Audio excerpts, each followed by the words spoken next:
Gen Z revolt and William Ruto disbanded the cabinet, I was deputy president. And everybody was demanding that Kipchumba Murkomen should be sacked. William Ruto asked me whether I could appoint him as CS Interior. I couldn't believe my ears, and I told him, you can't. This seat of Interior requires somebody who is mature and who has no political ambition. Because anybody who is ambitious will play around with security agencies and intelligence to further his political ambition. And we did agree with William Ruto at that time that he take him to the Ministry of Sports and Youth. And that's where he belongs. This ministry is too serious for such a childish minister. And we ask him, William Ruto, you have been unable to get anything right in this country. In the economy, you have failed. Education, you have failed. Health, you have failed.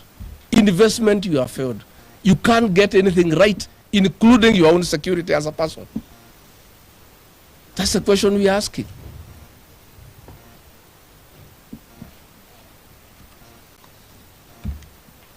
We're asking, are Kenyans safe? How can Murkomen guarantee the safety of the ordinary Kenyans if he cannot guarantee the security of his appointing authority? The man who has appointed him to the job is not safe. What happens to the rest of Kenyans? In May 2025, William Ruto narrowly escaped a shoe aimed at his head, which he blocked with his hand in Migori. In Soweto, Kibra, on 28th April 2026, a flying bottle of water was hurled at the president by a surging crowd. 6th February 2026, another young man ran to him in Mombasa. His whole security, the inner cordon, the outer cordon, the whole security architecture around the president yesterday was caught flat-footed. The same happened again in Wajir. And people are asking, if the president of Kenya is not safe, who is safe? I'm wondering, where was the AD camp? Because I've had the benefit of undergoing paramilitary training in my earlier years, and my understanding of the security architecture around the president is that the ADC is the last man on the defense line.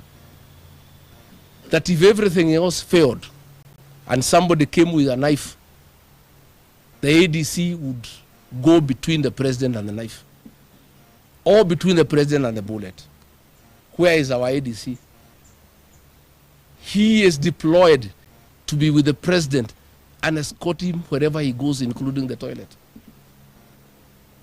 What has been happening? That strangers come and accost the president, and everybody is running helter-skelter. The ADC is not there, there is no security. What if that man who came yesterday had a knife? If he could hold his neck and almost twist it, he would have knifed him. What if he was a suicide bomber? This is a very sad state of affairs, and we want to tell William Ruto, you must be very careless, and you have been very careless with the management of the affairs of this country. But you cannot be careless about the management and the stability of the Kenyan nation. You cannot take your security recklessly and in a careless manner. Because if anything happened to you, there will be chaos in this country. There will be stability in this country. In other jurisdictions, by now, the CS Interior would have resigned, the IG would have resigned, everybody would have resigned. But what has happened? Some changes have been done. Let me give Kenyans a snippet of what is happening around the president. I've wanted to avoid this topic because I didn't want really possible enemies of the president to know how exposed he is. But the matter now is in public. It has come to public, like everybody knows, that their president is totally exposed. He has no security around him. He's surrounded by jokers.